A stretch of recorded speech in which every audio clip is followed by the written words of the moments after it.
Good morning, everyone, and welcome to the 2020 Jag F-Pace SVR. This thing is hot like fire, and I not only kind of predicted it, but I called it. Back when I went to Colorado to drive the original F-Pace when it first came out with the Supercharged 6, I noted that the V8, Supercharged V8 out of the SVR cars was the same size physically as the Supercharged 6, and therefore, logically, the V8 should go in here, and now it has. So the SVR gets the 550 horsepower Supercharged 5-liter V8, 502 pound-feet of torque, the ZF 8-speed gearbox, the torque vectoring, which is really brake vectoring differentials, obviously all-wheel drive, and a sport-tuned suspension. So, may I? No.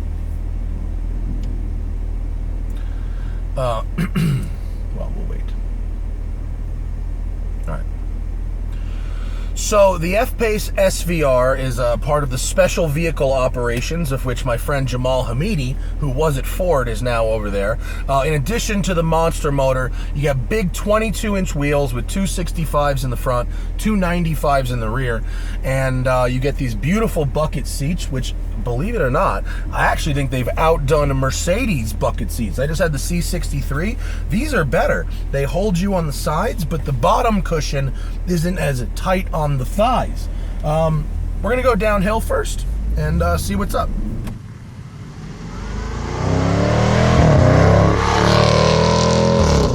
Sports motor sign.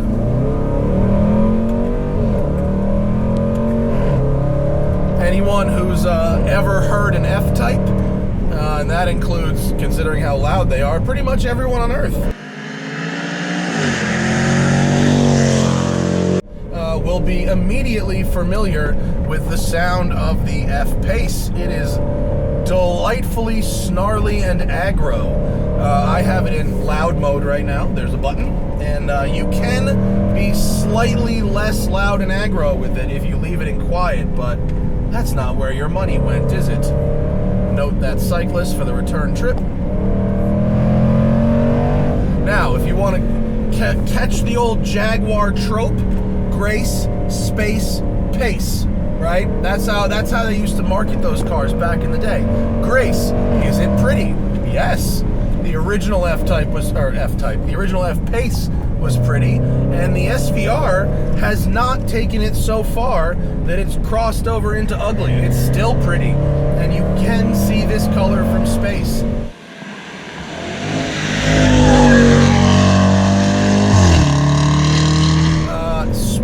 Speaking of which, the car is phenomenally spacious. The front seat is very comfortable. Any one of my friends could sit behind me. There's a big trunk with a power hatch. It's all quite lovely and balanced in terms of usefulness versus size versus comfort. It's all in harmony. This was the guy who should have let me go beforehand and hasn't.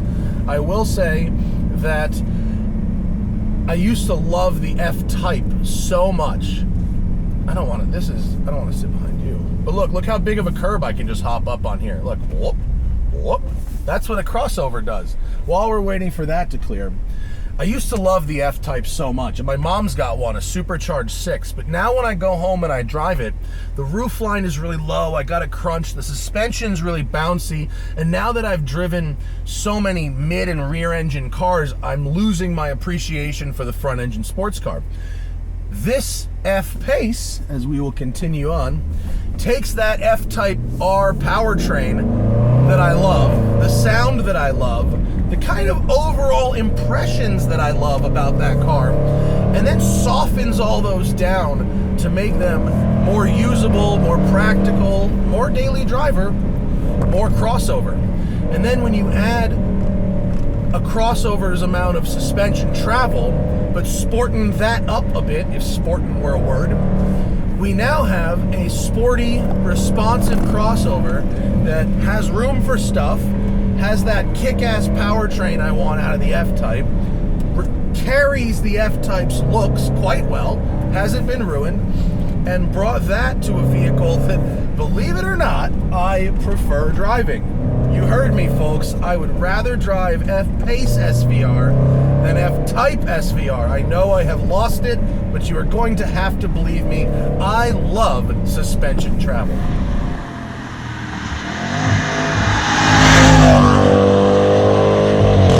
You know what I don't love?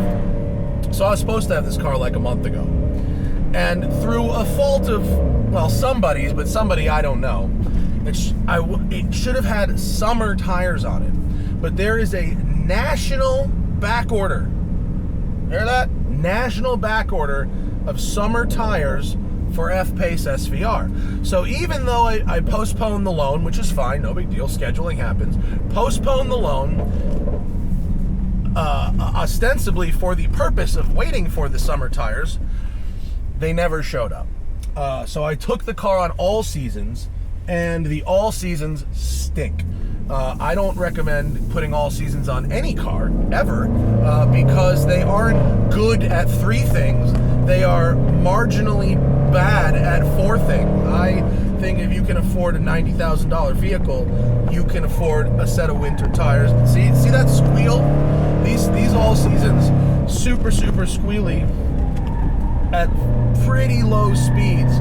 And I'm told by folks who have driven the summer tires, as well as people at Jaguar itself, that truthfully, we're not getting the full experience because this car does offer quite a lot of grip, albeit not with the summer, the all seasons that we have right now. Where's that cyclist? He was up here.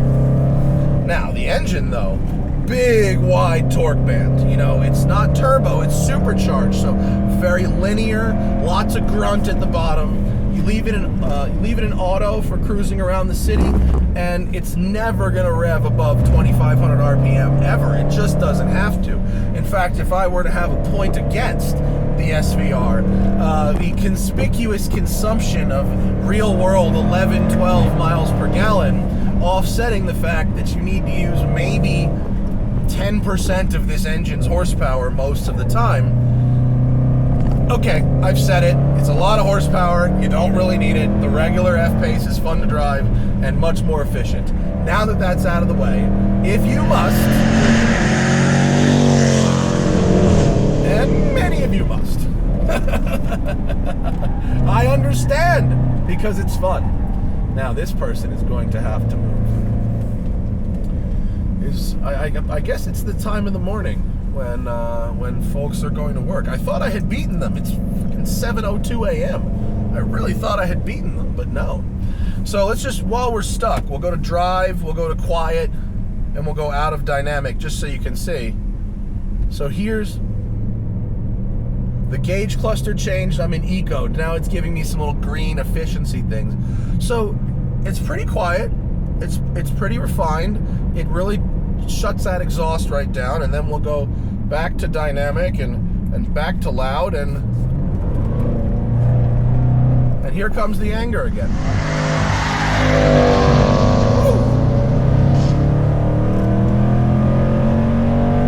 You know, it makes so much torque in the mid-range that the temptation is always really to short shift, and in the event you run out third or fourth or even second all the way, you're really surprised at how long that gear carries you. When you have all this torque, you can gear out the car pretty long and you never really have to use it. But then when you get there, you're like, wow, I had a lot of gear to work with. The obvious competition here dynamically is the Macan Turbo Performance Pack, and it's not called a Turbo S because ceramics aren't standard. That's a Porsche nomenclature thing. But Jesus, this thing is so loud and aggro. The obvious comparison being that Macan. The Macan I loved. The Macan was like a luxury rally car, and I thought it did such a great job being a Porsche. Not being a 911, but being a Porsche. It had the right steering, it had the right chassis control, it felt the right amount of agile and the right amount of grip. This is a competitor to that for sure in terms of being fun to drive. It has nice steering. I don't know the actual weight, but it doesn't feel so heavy that you can't throw it around a bit. I thought the original F-Pace felt awful nice on its feet, and this does too. This has not ruined that with the addition of the V8, it still feels pretty good. The Macan's brakes are a little more effective. This has a 4-piston front Brembo brake and a 2-piston rear.